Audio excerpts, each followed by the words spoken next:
Today on Garand Thumb, 2024, combat plate carrier setups. As a concerned citizen, it is always good to be as prepared as possible. You should be training to the highest level that you possibly can. You should be as trained as the modern soldier, and there's no reason why you shouldn't be. That's why we're going to be giving you all the information we possibly can. Now, my name is Michael Jones, run Garand Thumb, former Air Force Special Warfare, first a SEER, then a TAC-P guy. John?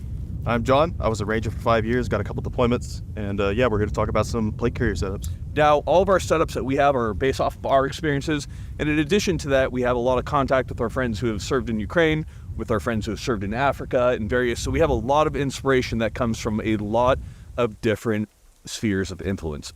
There is nothing more personal than a plate carrier setup, but there are certain things that should be tailored to you personally. Today on Garand Thumb, combat plate carrier setups. But you know what? This content is free, and we have to thank our sponsors. Now, the biggest sponsor of the channel is Primary Arms. If you're looking for optics, if you're looking for literally everything, they have a ton of cool stuff coming, some very cool stuff coming down the pipeline. Now, one of our favorite optics is the PLX-C.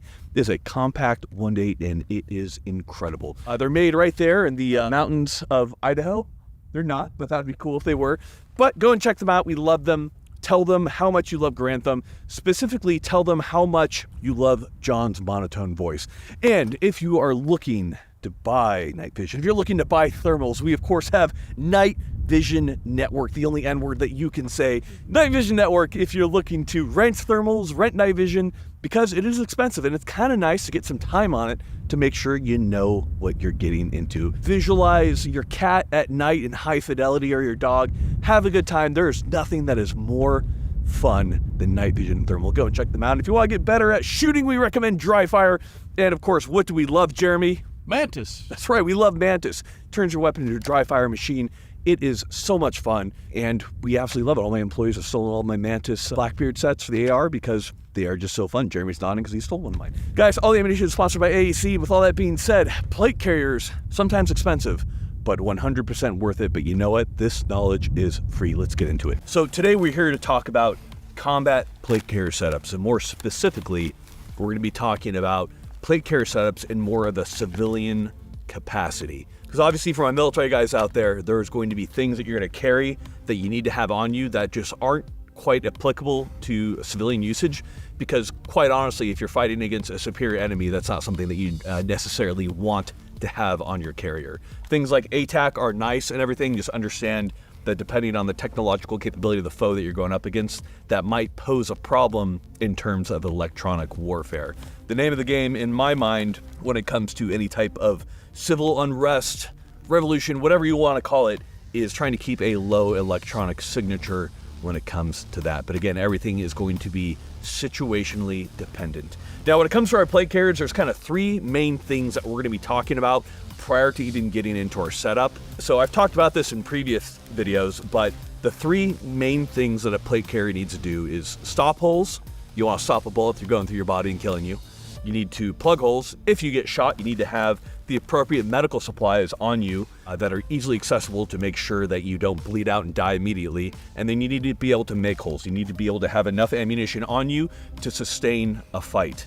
Now, John, you want, obviously coming out of the global war on terror, I know that it was all about raids. The ammunition, the amount of ammunition carried might have varied, might have even been pretty low. What's generally recommended for the amount of ammunition that you want to carry on a plate carrier nowadays? So for a standard 5.56 rifle such as M4 or AR-15, the standard was always bare minimum 7 mags. So usually 6 on the plate carrier or 5 and then 1 on the belt plus 1 in the gun. That's bare minimum 210 rounds. Some guys, they sometimes would bring only 3 mags on their carrier, and typically they needed help because they bit off more than they could chew. So it's Each magazine weighs about a pound, and it's not fun carrying that weight, but you need to actually be able to do the thing you're there to do, which is fight. So, and sometimes you might have to fight for a long time. Yeah, war is certainly changing, coming out of a more kind of counterterrorism type role, if you're going into more of a civil role. So make sure that you have enough ammunition. But let's start it off. Chapter 1 is going to be on stopping holes. Chapter 1, stopping holes. So let's talk about armor. John, what are we generally recommending when it comes to armor? Really, if you can get your hands on level 4 plates, especially the lightweight ones, that's the go-to. It's just the problem is, and I get that everyone's on a budget, is the lightweight level 4 plates are very expensive. They are. And when we talk level 4 versus level 3 versus level 2, those are essentially citing what the plates are capable of stopping according to standards set by NIJ as far as what the armor can stop. So level 4 plate can stop a round of armor-piercing 30-06.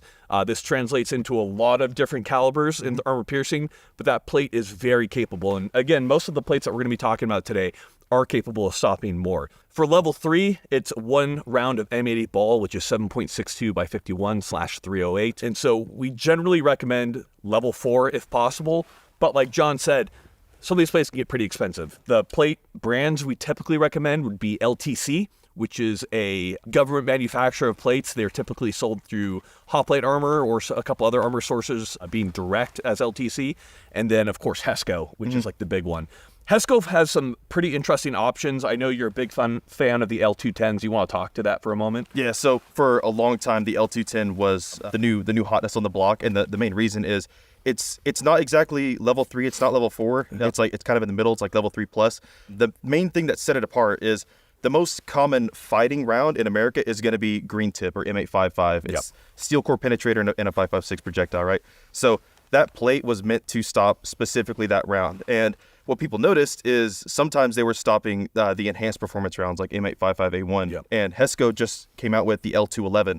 That one I'm very excited to try out. It's even lighter than the L210, and all those enhanced performance rounds that you're commonly seeing out of military assault rifles, military rifles, it's specifically designed to stop those rounds.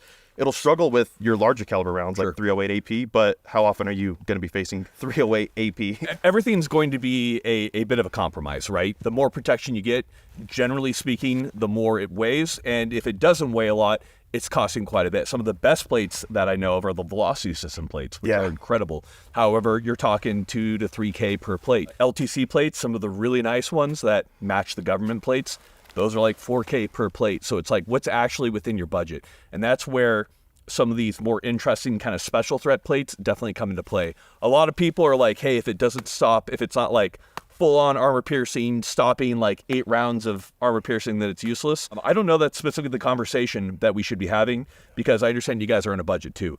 Get what you can afford and what your physical capacity can handle. If you got heavy-ass plates that you can't run in, it's going to be useless. So you should obviously have front plates and back plates. We typically recommend SAPI cut or 10x12s. You can run swimmer cut, which are cut further in. Along with that, I generally recommend multi-curve. That means that there's multiple curves within the plate so that it fits against your chest better. A single curve isn't nearly as comfortable. And I know from wearing plates for long periods of time that I really appreciate a multi-curve plate. In this plate carrier right here, I have one of the old government plates from LTC. It's a little bit heavier, but it is a good level 4 plate. And I think you're running L210s in that one right there? Yeah, it's one of the HESCO L210s. Yeah, so great plates. Now, we've talked about front and back plates. You should always have them. Do you want to talk about the height that these should be at, John? Yeah, so generally speaking, you want to protect your main vital organs in this area.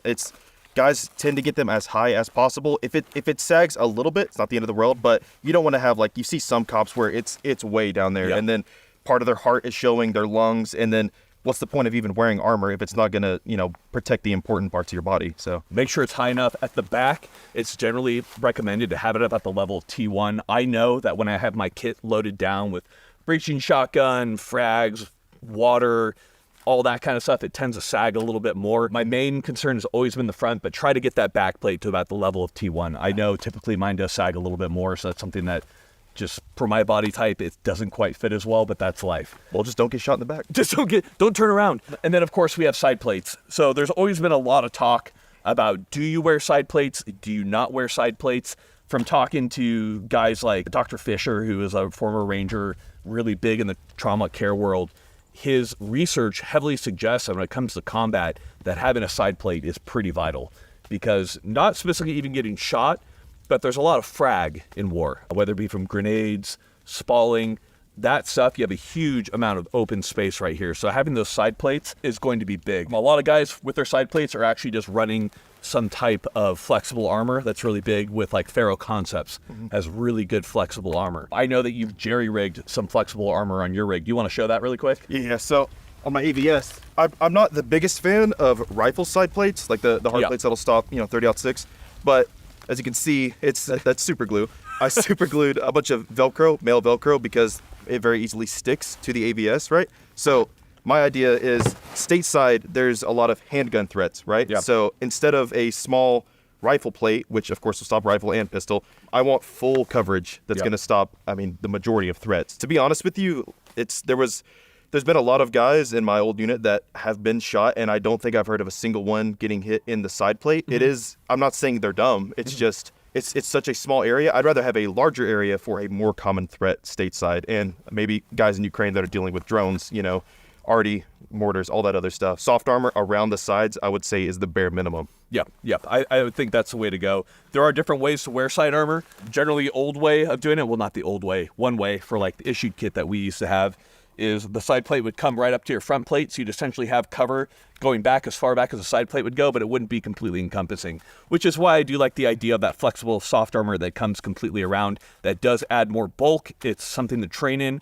Understand that generally we do recommend side plates. At minimum, you should have the ability to plus up onto side plates, and that's where we fall there. Obviously, if you've been watching war in Ukraine, you've seen a lot of guys wearing more armor down to their groin because they're getting into a lot of static fighting. There's a lot of frag. So again, this is always something to think about. Things can always get worse, so make sure that you have the armor solutions for where you're at. But at minimum, front back plates, side armor of some type. If you want to be super turbo Army Ranger like John right here, jerry-rigging it onto your kit absolutely works. Plates are great, but it doesn't matter if you have the best, latest, and greatest level 4 plates on the market. Tactics will always trump whatever armor you're wearing. Like, if you get caught out in a nasty ambush, it doesn't matter if you have the best armor in the world, you lose. That's just how it is. Yeah, there's a lot that comes into it. Plates are going to be that extra insurance on top of everything because you just never know precisely what's going to happen. Obviously, be smart with your movement. Be smart with the way you're conducting your combat operations. We have many more videos coming up on that very shortly on kind of handling some of that stuff. All right, moving over to Chapter 2. Chapter 2, plug holes. So obviously, despite having the best plates, despite having the best movement, war is random. An FPV drone comes out of nowhere, strikes you. You take a round, a sniper hits you. There's always a possibility of taking frag, of getting shot, of something occurring where you're going to need med kit. And med kit is just like plates, is you have to have it on you. You have to have a med kit on you. You just need it. John, what's your typical recommendation when it comes to med kits? So, at least for me on my plate carriers, I always have, in conjunction with my belt, I always have at least one smaller IFAC that's immediate, quick access, get the big parts done. And yeah, just like the roll one. Also, I don't know if you guys can see this, but the LBT blowout. So whether it be on your felt or on your plate carrier? So yeah, a small one to get the immediate job done, and then later I have a larger, more in-depth IFAC, and that's usually something that a medic or a medically proficient guy on the team would actually use on me. And quick 2 rules of thumb is if you're under fire, only use the tourniquet, right? It's make sure you're actually safe and the enemy's suppressed before you start getting really into the guts of your IFAC. This is when Shelves is going to hop out. Shelves is one of our PJ buddies. He's like, well, actually. Yeah, well, actually. So the other rule of thumb is only use their IFAC on them, unless, of course, you're a medic with your big aid bag. But if Mike's hit and I run up, I'm going to use his stuff on him and vice versa. Yep. So generally what we've seen and what's been practiced, both within military units and within contractors, within mercenaries, is 2 IFACs. One that you can reach for yourself, and then one that is standardized, that is on your kit, that when a medic runs up to you and a buddy runs up to you, that you can get to. So a good example of that was right here on my Faro rig. In the case of us, we standardize our med kit to our back right here. So I have this, it's full featured, has all the stuff, and it's going to be standardized across all of us. So if me and John, we had like a plan to protect our families and everything, we're going to make sure that we know what each other is going to have in our med kits. That way we know what our capabilities are. So generally what we recommend, or what's kind of typically thrown into a med kit, is some type of compression bandage, some type of hyphen, like a chest seal of some type, usually 2, There's a lot of talk about how to store those. Make sure you get with, whether it be 18 Delta, that guy is awesome, or 18 Disaster, excuse me. He's a great resource. Shelves also talks a lot about medkit. There's a lot of really good medical resources for that. Now, beyond there, there's a lot of talk about needle Ds. That's something that we always carried. There's a lot of controversy when it comes to those, but you're probably going to need it if you start getting, air in the chest or blood in the chest, or that pressure needs to be relieved. In addition to that, you're going to have some type of hemostatic agent or something along those lines. Typically, gloves are also carried in these kits. So they're pretty full-featured. They're going to allow you to tackle a lot of the different immediate medical emergencies that you could run into. And in addition to that, besides a med kit, one thing that's incredibly important is going to be tourniquets. So this is something that me and John that we love, because you can carry too many tourniquets, but really you should have a lot of tourniquets. And what's the reason for that? So there's nothing saying that, one, your tourniquet's not just going to get lost in combat. It's very hectic. Rubber bands can break on them. They just disappear. Murphy's Law is a thing. Number two is nothing is saying that when you get lit up that your tourniquet won't literally get shot. That's happened before. And I'm not saying that you're going to turn into a nugget and then TQ every single one of your limbs, but you might not be the only one shot, and there might be someone there that just doesn't have one, or theirs broke. Whatever the case may be, they weigh nothing. Just carry more of them smartly. Yep. And when it comes to our tourniquets, we recommend North American Rescue for your tourniquets. Absolutely. So there's a lot of knockoff tourniquets. The last thing that you want to do is skimp on your tourniquet, and you're actually going to use it, and then the windlass breaks, the plastic breaks, the Velcro shears off or something because you got some weird knockoff brand. Buy them from North American Rescue. They cost a little bit more, but when it comes to a tourniquet, they're really not all that expensive in the first place. Don't skimp on tourniquets. Now, go ahead. One thing I'd recommend whenever you guys start investing in these is get one of the practice ones, because do not train with the one that you're actually going to use, because it's not the end of the world. They'll probably be fine, but you don't want to bet your life or the life of a loved one on probably, right? These that you're going to actually use for the real deal, don't practice using them on each other. Use one of the practice, like the bright blue ones or the orange ones that they come with. And you should be practicing with these. We'll talk about that in just a moment. Before we get there, we're going to talk a little bit about staging. There's a lot of different standard operating procedures among every group on where you should keep a tourniquet. Generally, what we recommend is having one that is accessible easily by both hands, whether that be on your belt, whether that be on your plate carrier. So right here, we do have the Onward Research placard. This is, of course, made by us. I'm going to rep my own brand, but we do have a sub-abdominal carrier for a tourniquet always on. So this makes it very easy to carry an extra tourniquet. Beyond there, I also have my tourniquet right here that I can reach with both hands. And in addition to that, I carry a few more tourniquets on me. Old military thing that we used to do is we used to put them in our upper left pocket. That's something that everybody had. We also have a little tab down there so you know it's in there. I'd also carry one down on my leg. And like John said, you just never know. Guy might get blowed up and a couple tourniquets get shredded, so it's a good idea to have a couple. Typically, I would carry 5 on me. And John, I know you've seen tourniquets get wrecked, and then you have to use one of these weird ones on you. So carry more tourniquets. In addition to that, if you're going to rubber band them, that's fine. I'm sure there's people who are going to say that's not okay, but just understand that these rubber bands eventually will fail. You have to replace these generally every 6 months is what I recommend. And in addition to that, tourniquets don't last forever. You're going to be in the sun, there's going to be dust, they're going to get dirty. So you should be cycling out your tourniquets because they will wear out just being on your kit. So that's going to be something that you can think about. So a lot of guys will put them in pouches, whether it be Blue Force gear or otherwise make some really good ones that could hold them and keep them more protected. It's going to be up to you how you want to stage those and how you want to hold those. But with all that being said, John has a couple of really good suggestions on how to have that tourniquet ready to go, if you want to talk about that. Yeah, so at least old SOP, which I think should be the standard across the board, is bare minimum, absolute bare minimum is one that's reachable with either hand. Because if this arm takes a round or vice versa, at least one of your hands can get to that tourniquet, right? So I've always ran one on the belt and one right here. It's the belt ones, it's not the most fun because when you're in the prone, it's kind of digging around, but it tends to stay there. However, as for actually staging it, by far the best way that I found is like this. So it's all S-folded. And the only thing that's fed through the friction adapter is the little red tab, and it's just folded onto itself. The reason being is whenever you need this thing, you literally just do this, and then you can feed it through yourself. And rule of thumb is you want to make a cross, right? So here's the windlass and the little C-clamps. Make a cross like to your point of view. So put it on like this, and the reason why is so you can pull towards you, and you can use that leverage of pulling towards you. And same goes for the opposite arm. If I throw it on this way, I'm just making it across and, pull it back towards me. Once you get this thing tightened all the way down, I'm not gonna tighten this on myself because it's Oh no, very John, you painful. gotta obliterate Yeah, that. yeah. But rule of thumb, try to get it super high and tight, cinch this thing all the way down, and then the windlass, which is what this thing is called, do 1.5 full rotations. That was really the rule of thumb. Another big point is, especially because you're talking about having stuff in the pockets, is one of the guys in my old unit almost died because he had a phone in his pants pocket and he took a round of the leg, and tourniquet was not stopping blood flow. And they're like, why is this thing not working? And he just had a phone in his pocket. So make sure you're checking clothing. It's always good to have trauma shears on you. They're easily accessible, whether it be on your med kit or his, that you can get to that and cut away that clothing in case you need to get through that. Make sure you remove the stuff. So yeah, I just put it like this and just, that's it. It's Real simple. super compact. Some guys like to have this thing all the way over, like it comes in the packaging. I don't like that. The reason why is because you have to undo this anyway to properly put the tourniquet on. So I just pull it out and then just do this little S thing, and then it stays out of the way. Make sure they're good to go.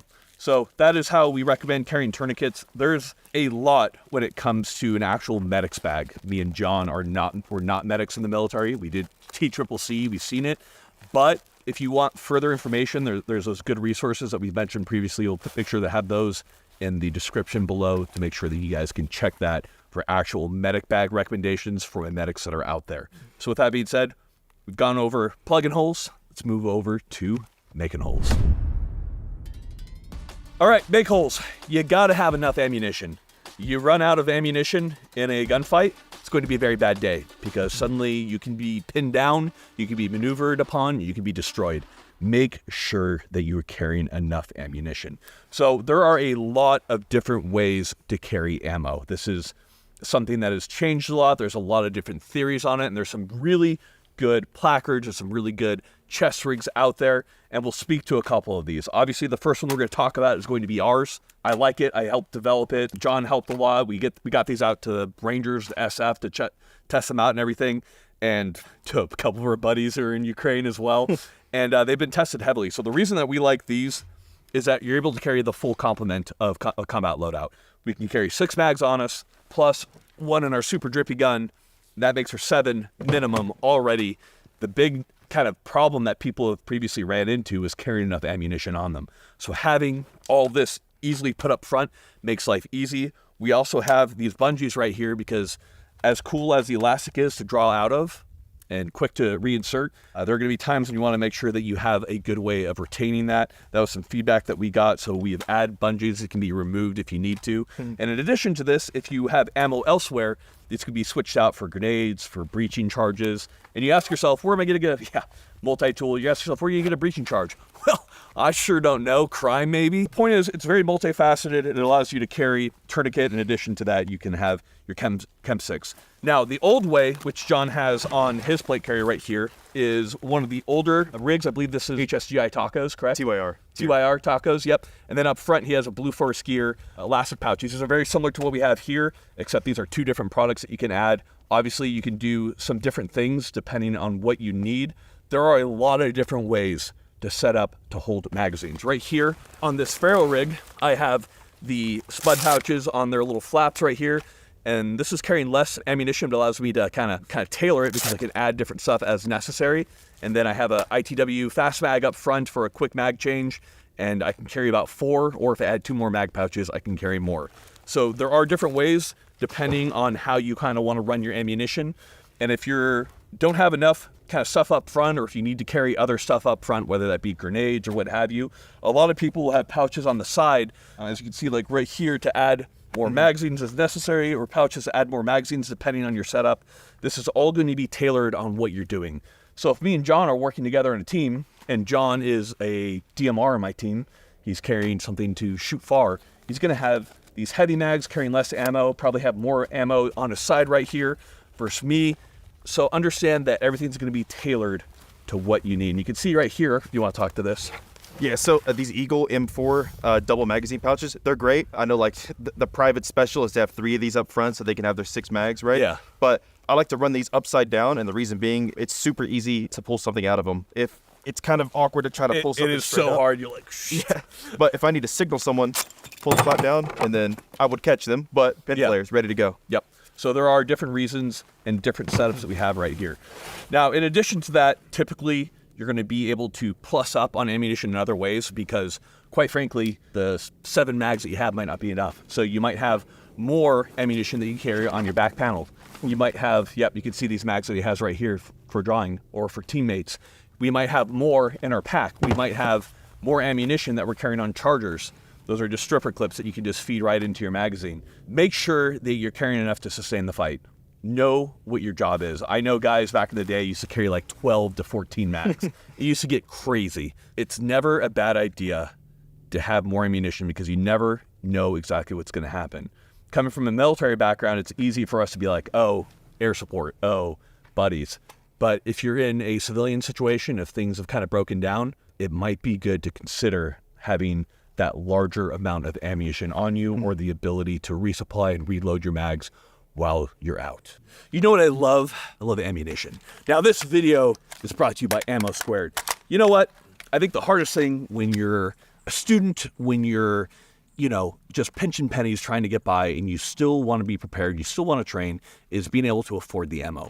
What's nice about Ammo Squared is you have tons of ammunition choices to choose from. You have tons of different bullets to choose from, and it's kind of like an investment. You don't have to buy a huge amount all at once. You get to invest into it over time, and you can set the time at which they're going to ship you that ammo. It's nice for buying those large quantities slowly over time. That way you're not breaking the bank. I know that was something that was very tough for me when I was a college student. They're an Idaho-based company, and we do love them. They are incredible. So go and check out Ammo Squared. So we've gone through the 3 main things.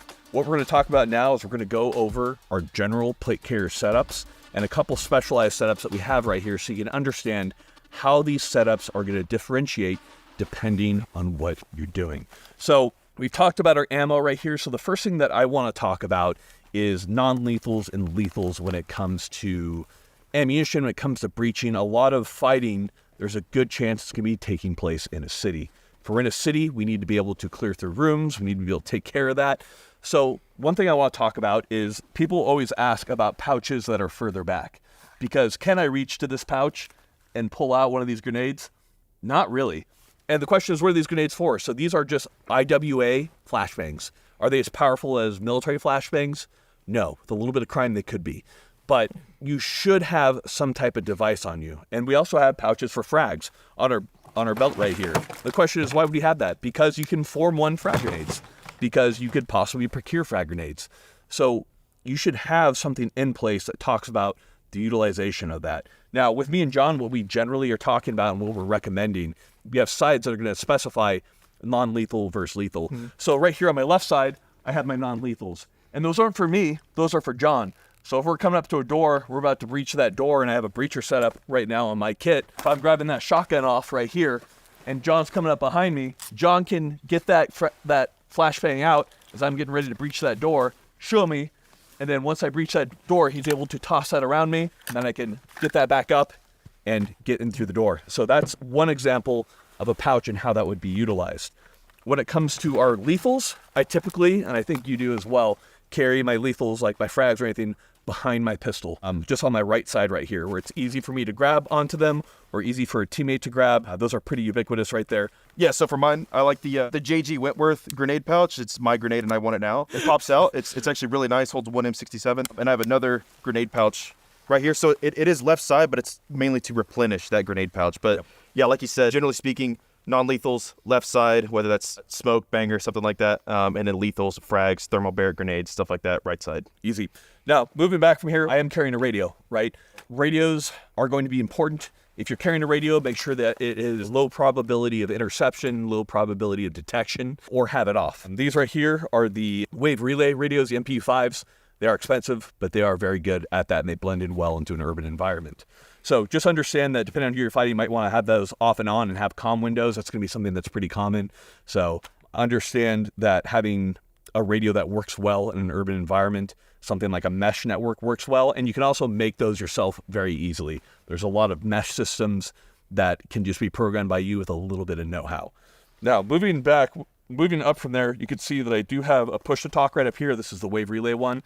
And what I usually do with my push-to-talks is I never trust the clips on them because they always pop off, and it's always a pain in the butt. So I almost always either duct tape them in, electrical tape them in. Right here, I have the good old goon tape on this one right here. So I like to make sure my push-to-talks are extremely secure and zip tied in place as well. I usually like to have it almost permanently affixed because I've seen them pop off far too often. Yeah, it happens. It's a fact. Now, you can run your radio pouches internal. That's something I don't like to do particularly because it tends to rub me raw. Now, for some people it works. Really depends on your body type. Moving back from here on my breacher setup, you can see that I have this pouch right here. This is from Sword, and it's carrying all my breaching rounds. So I have my different types of breaching rounds in case I need to plus up on the shotgun if I need to do a lot of breaching. You can see John right here has his sub-abdominal. There are different ways to carry breaching rounds. In addition to that, on my belt, I also have loops for the front of my M4 magazine pouch that have more breaching rounds. We have the Royal Arms breachers. S&B makes some good breachers as well. And then behind that, I obviously have all of my grenades, and then at the back I have my back panel right here. In the back panel I like to carry a variety of stuff. Typically I'll carry an assault pack, and then I won't really have anything in there, and when I'm dressing down, whether we're dropping off the pack because we're gonna raid or do whatever, I'll load stuff into this pack right here to get lighter when we stow our gear before we head out. Water is always going to be a deal. I usually carry my water on my assault pack itself. And then if I drop my assault pack, I generally have like a platypus water or some type of bagged water where it's easy to take it out of my cargo pocket right here. That's how I run my water. John, do you want to speak to water a little bit? I know you kind of run yours differently. Yeah, so I do like the Camelback. Also for the military guys out there, bug your supply guys and try to get the NBC Camelbacks because they're super thick and almost impossible to pop. Anyways, I like the Camelback on the back or the core plates. Yep. Big fan of those. Also, that's Core, core. Yeah, but also, especially if you're wearing cargo pants or cries, nothing's saying you can't just shove a bunch of water bottles in your cargo pockets. Yep. So I'll carry a bunch of rippets. Yeah, rippets too. Now, rolling over to my backside right here, I know people are going to ask about it. So for a breaching shotgun setup, it's from High Order, tactical police officer guy. I think he has a really good solution for shotguns and carrying them on a magnetic plate right here. So it is just a magnet, so you can rip it off. And then if I'm going to be traveling long distance, I can also take this. It's just on a carabiner. I can remove it, have my buddy pull it off, or I can stow it in my backpack. I can stow it in my assault pack. And that way it's not getting in the way too much. Generally on my right side right here, I like to keep it open because for my pistol belt, so I can get to my pistol easily. Some people will stack so much stuff out here and you're like trying to get your gun out. So I like to have it mostly clear if I'm going to be carrying a pistol. In my military service, I really didn't carry a pistol belt that much at all. I like to keep things pretty slick personally, but that's going to depend on what you need because sometimes you just do need to have that extra capacity. Obviously, I have the tourniquets right here, just rubber banded on, or I have them in some type of pouch. John, do you want to go ahead and go through your setup? Yeah, so this right here, it's just a general rifleman plate carrier that's been adapted to be a DMR setup with one of the onward placards. This is actually the unreleased heavy onward placard that will carry your SCAR mags, all the heavies will carry the new SIG Spear mags, all that. I gotta rep it, man. Yeah, of course. I gotta rep it. The thing I really like about this is I'm a big fan of the Blue Force Gear 10 speeds. They're basically multicam socks. Yeah, it's these right here. The 10 speeds are awesome. I have one right here. These are awesome pouches. Yeah, they're meant for magazines, but of course you can put almost anything in there. But these have it made into it, so multi-tool, I can jam gloves down in there, just really a VS17 panel, anything, right? So 3 mags up front, that's really the standard, at least for up front. You want to have, like we said earlier, about 6 total in the carrier, but minimum 3 up front. Getting back to non-lethals, some kind of distraction or obscuring device right here. Smoke grenades. Just a GP pouch. So when he says GP pouch, this is going to be a general purpose pouch. You just never know. It's sometimes people have everything filled out. Sometimes it's good to have empty pouches because you never know when you're just going to need some space to load different shit on your carrier. Yeah, that is one thing I like about having an empty GP is, like I said earlier, you don't get to pick how bad your night is and what happens, and you might need to carry extra stuff. GP pouch, throw it in. Dump pouch, throw it in. Easy. Anyways, so left side is the Spiritus GP that can also hold some of their magazines right here. Really cool. Right now, I got a beanie in here. Just nice comfort item, you know? You need a comfort item every time. So much morale from that. I do have a back panel on here, but since this is more of a general purpose or a general unrest, like civil unrest, plate carrier, I don't have anything in the back panel. The reason being is I'm very likely to be in and out of a vehicle. Like someone needs help somewhere, I got to get to Mike's house, help him out, whatever the case may be. I might have to jump in my car and go as fast as I can. And while it is nice to have, smokes, bangers, maybe frags, whatever, all over a back panel, you're going to be so awkward in that car. You might get into a wreck, basically. So it's nice to have a lot of stuff you can use. It's just be realistic about where you're going to be. Think about driving a car for a very hectic road trip with your plate carrier on, because that's probably what's going to happen, and tailor it to that, That's 100%. Now, we've kind of gone through what's on our cummerbunds. Now I'm going to talk about some of these accessory items. If you notice, both me and John do have headlamps. Honestly, this is such a forgotten about item. I like to keep mine on my carrier, and it also has a clip at the back so I can unclip it and put it back around my neck. I just like to keep it stowed on my carrier so that I always have it. Generally, what I do on mine is I'll have a piece of tape up over the front right here. I know John does it as well. You should have one with a memory, because I like to keep mine to red light.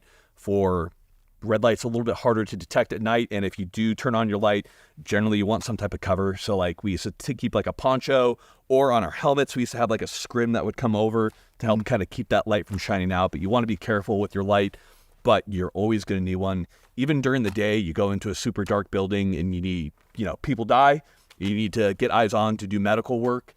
Having a headlamp is just such a boon to have. Yeah. A few things about red lamps is, one thing I used to do a lot, off-white masking tape, putting a little bit of that over it. It's not going to stop the light, obviously, but it's going to make it way, way more dim. And the two big reasons why the military loves red lenses so much is, like you said, it's harder to detect because it's just hard to see red. Yeah. But also the rods and cones in your eyes, it doesn't saturate them nearly as bad as white light, so it preserves your own night vision. That's another big reason. A couple caveats though is, like you said, the veil thing. You need to be smart if you're going to red lens something, or white light. White light's like last option. Be smart about it. Have some kind of poncho cover or some kind of veil. The last point I also want to make about lenses and night vision is typically you're actually in your like natural night vision. So a lot of times you're wearing night vision goggles. Sam Houston talks about this a lot of the kind of advanced night vision instructors, but there's a tendency on these manual gains to turn them all the way up. That's actually not the way you want to run them. You want to run them at the dimmest setting, because you want your eyes to somewhat be adjusted to the night, because it will adjust to the gain setting that you have on those night vision. So don't just blast those all the way up. Not only is that putting more light on your eyes, but it's also kind of punishing you when you finally have to flip those up and take those off. It's a little bit more difficult for your eyes to adjust. From here, you can see that me and John do have these set up differently as far as like what we have in our front panel. This is something that's very individualistic. I like to have a couple chem sticks up here. These are from Sword as well. These are IR chem sticks right here. That means it can only be seen through night vision devices. I do have one visible for identification, for something, for casualty, whatever that might be. John, you can see, has his Chem 6 down on his belt. On my belt right here, I also have little Marcos from Blue Force Gear. These would be for like room clearing, for marking trails, that type of stuff. There's a lot of different Chem 6. There's a lot of ways to carry them. Just make sure you've practiced with these and understand that once Chem 6 are out, they have a finite life once they're in the sunlight. So they will stop working eventually. So a couple things about Chem sticks in general. If you have them just on loops right here, I've seen guys do this before. They'll have like a completely random like IR, Fizz, IR, and there's no order to it. And the thing is, in daytime, you might know exactly what's going on, but at night, and you need to crack an IR chem, you're going to pull one out, and now there's a bright blue light in your face, right? Like, so if you know, hey, the furthest right one is a Viz Chem, then then that's good to go. But what I usually did was the one down here on my belt, it's all little mini IRs, right? And then anything else that's in like a loop, I would have it Viz, right? Just make sure you know it. Other things that you can do, you can candy cane tape all the way around up. It's like a spiral. You can just fill with a glove, or you can do about 4 or 5 layers of tape, and you feel that very thick, obvious layer of tape, and okay, this one's definitely IR. The way we always put it is like you'd put like a bump on there because it goes bump in the night, Yeah. That was like our saying, because it goes with certain types of signaling devices. So I always think of that bump in the night, just along it. The shaft. Another thing I do is, so for some of my Viz Chem lights, is I'll make a buzzsaw out of them, and it's very simple. It's just 550. About this long. You break it, and then you can just spin it, and it looks like a bright loop. Yeah, if you're trying to signal to friends, or say if police are on their way to help you out, bad situation, you could be talking to the 911 operator, be like, hey, you're going to see a spinning red light, and it makes it super easy to pick out. Even a helicopter can see that. Not that we're going to be dealing with helicopters, but to understand like how effective it is. Moving over, I do keep trauma shears easily accessible on me. Me and John are carrying these in different ways. Point is, have trauma shears. I usually use the North American Rescue ones. They're just good to have on you. So make sure you have trauma shears. Yeah, I got mine right here, and also a North American gear leash. So if I'm working on someone, cut, and then I'll let go of it to grab my gun, whatever. It's still somewhere on my body. Kind of like the screwdriver for belt feds. These little gear keepers, or scissor leash from NAR. Amazing stuff. I'll probably end up adding that. That's a good idea. Having your stuff lanyarded, it sounds stupid, but it's so easy to lose gear. It is so easy. So whether it be 550, whether it be something, have a way of kind of keeping your gear in place. Now, One other thing I want to kind of mention is I've talked about kind of keeping stuff on my kit. So like when my kit is staged, it's ready to put on and everything, I'll keep like an extra compass on here from Sunto, or I can put it on my wrist. I'll keep my extra GPS right here. You can see that this is already taped up and ready. I like to keep these on my kit just staged. That way when I throw it on, I can pull those off, put those on my wrist. That's the way I like to stage my kit personally. Another thing is like having some type of knife on you. A lot of people are going to talk about this. We were trained with the SOC P. That's what we carried, usually like center line. But having like a little close quarter knife, if you're trained with it, is smart. These are super effective for extreme close quarters. So people will say this is like a beginner's knife and stuff, and when you get better, you use something different. But I definitely like having something that's easy to get to personally. Plus, you know, what do they say? The old ways work sometimes. Yeah. So I really do like kit knives, but I will say I would argue at least that a kit multi-tool is more important. Yeah, 100%. Yeah. I would definitely agree with that. Always have a multi-tool that's easily accessible for yourself. The last thing we'll kind of talk about is you can look at John's kit right here. John, if you come over here, you can see how John's kit complements with his plate carrier. This is something that you always need to think about. Everybody has different torso heights, and you're going to need different magazine heights to make sure that these aren't pressing into your kit. If you, like with me, when I wear my belt, if my mags aren't lower, they're going to end up pressing up on my kit and I'm not going to be able to reach them. So make sure you either have canted, you have it that works. You can see how low his mag is right here. That's the way I prefer to have it on my belt as well. You can see right here on my belt that it sits pretty low. That's what I prefer. So make sure that these are all complementary, that you can reach all your pouches.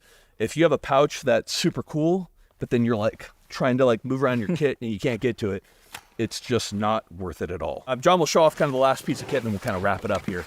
So I'm a big fan of modifying gear. So this is a Juggernaut phone case holder, but it's for one of the big like Samsung Galaxies. I don't have one of those. Yeah. So I just jerry-rigged this to my kit to have a Right in the Rain notepad and a little Sunto compass that I just spin out of the way. Little Right in the Rain pen right here.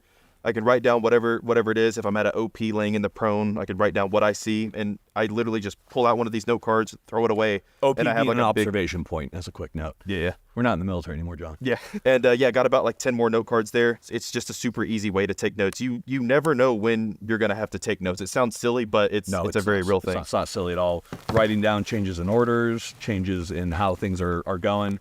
This is all important stuff. We could talk endlessly about the amount of kit. Last thing we'll talk about is like friendly signaling right here, like a VS17 panel. It's a very bright panel. Use to signal friendlies.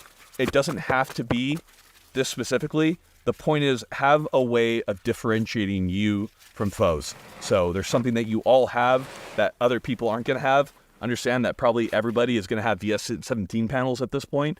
So you might want to have something different. The point is think about this. Think about ways to signal each other that's going to be different from what everybody else has. We're not going to tell you specifically what we use other than say it's different because you don't want other people to know. And if everybody is just flashing VS7 at each other like friendly. So good for a large military, needs to be modified. One thing that we want to talk about too is going to be plate carrier types. There are a million different plate carriers out there. There are a million great plate carriers out there. We can't even begin to mention every plate carrier manufacturer that we could possibly recommend because there are so many. So what we'll do here is we'll talk about the ones that we constantly go back to. Without fail, I go back to the JPC every time. So I wear a Cry JPC 2.0 primarily, or I wear a Faro rig because I like the Faro concepts. You see a lot of units moving over to this. These are my two favorite rigs. I also love the way this integrates. It's very, very comfy. And comfort is a big thing for me, especially for long, missions, long stuff like that. I do wear an AVS occasionally from Cry, but generally the JPC is where I go. John? Yeah, so I use the AVS and the JPC a lot in Ridge Regiment, and it's AVS right here. You can see it has these huge supports right here. It can carry a lot of weight very easily. Yeah, the AVS it's fantastic. It's just I would only recommend getting one because, well, one, they're very expensive, and two, they're a little more bulky than a JPC. That's beneficial if you're carrying a lot of stuff on this thing. If you're just having a basic rifleman kit, 5-ish mags and an IFAC, maybe a couple other doodads, I would just stick with a JPC personally, or LV119. Both fantastic carriers. They hug the body well. They're low profile. You can wear a pack over them relatively easily. But if you're carrying a lot of heavy stuff, the AVS is really the way to go. And I'd say, honestly, the FCPC's pretty much right up there with it. 100%. Those are their general kind of plate carrier recommendations. Let's move into it. This is the Travis Haley 40 millimeter, flipped around, soft armor, and then a Faro admin. It's pretty cool. Pretty ghetto. Super ghetto. I think DJ Shipley of GBRS Group said it best. He was talking about helmets, but said that they need to be pretty much like a baseball glove. It takes a lot of time, effort, love to get it to fit you. And really, that does apply to your plate carrier. There's, I would say with a few exceptions, that it has to accommodate team SOPs, but in general, treat it like a baseball glove. This thing needs to complement you in every way. So whenever you're out there and you're bounding for hours and hours, you know, carrying a heavy ruck, it's just not, it's as little of a detriment as possible. So yeah. John has an interesting thing that he's done medical-wise on his kit. It's always kind of hard to carry everything that you need. So if you want to talk about that. One thing you can get away with if you have particularly skinny plates, such as the Hesco L211 or L210, is inside here, what I've done is I got a SAM splint and the 2 cravats that go with it. And I have that as my backer. So it's obviously it's not a soft armor backer or anything like that, but that very skinny plate, it can benefit from a little foam padding. Or in my case, I have a splint right there. Someone takes a bad fall, they fracture a leg, and you have a splint right there ready to go. That's good. Now, John, I want you to talk about this really quick because that thing's kind of funny. Yeah. Go ahead. So I took a Travis Haley 40 millimeter hanger, right? I love this thing. I used it for, of course, 40 millimeter grenades, but also I would stuff flashbangs in here. I flipped it around. I put a soft armor panel, and I glued a Faro admin pouch on the front. And John is pure chaos. Yeah, I love modifying my gear, as you can see. But I have a very small-ish admin pouch, got tons of batteries in there, which is very important. Yes. I can carry shotgun shells, ways to signal with these buzzsaws. I have soft armor, and that soft armor, obviously, it'll protect me. But hopefully, if I'm carrying 40 millimeter HE grenades, it'll also protect those if I get shot in my grenades. Well, like they say, guys, ingenuity is the mother of all invention. So as you can see, John heavily modifies his kit to make it fit his needs. And that's what's going to work. So get handy with a thread and needle, get handy with some glue, and you can make things work for you. Well, like they say, necessity is the mother of all invention. So, guys, that brings us to the end of plate carrier setups. There is so much that goes into these setups. There's so much thought that goes into making a good setup for you. Man, I have, over time, changed my setup so much. Yeah. So don't be afraid to be different and to try stuff that's different. The only thing that we recommend is once you try it, go run a couple miles in your kit, go move a couple miles in your kit. Really wear this and try it out. And the point is, like what we always say, like train your gear. That's what's going to get you gears. That's what's going to get you guys there. Guys, thank you so much for watching. We got nothing else for you. Final thing for you guys is going to be, make sure you train. We have tons of great things coming. And final note for you guys is going to be dad advice of John. John will be a dad at some point, right? Might be one right now. Okay, John, what is your dad advice? It's the same thing as last time. Just you're not taking enough pictures with your friends. Like, you need to take more, because life can and it will change in the blink of an eye. So yeah, seriously, go take more pictures with your friends. This is a threat. There you guys go. Thank you.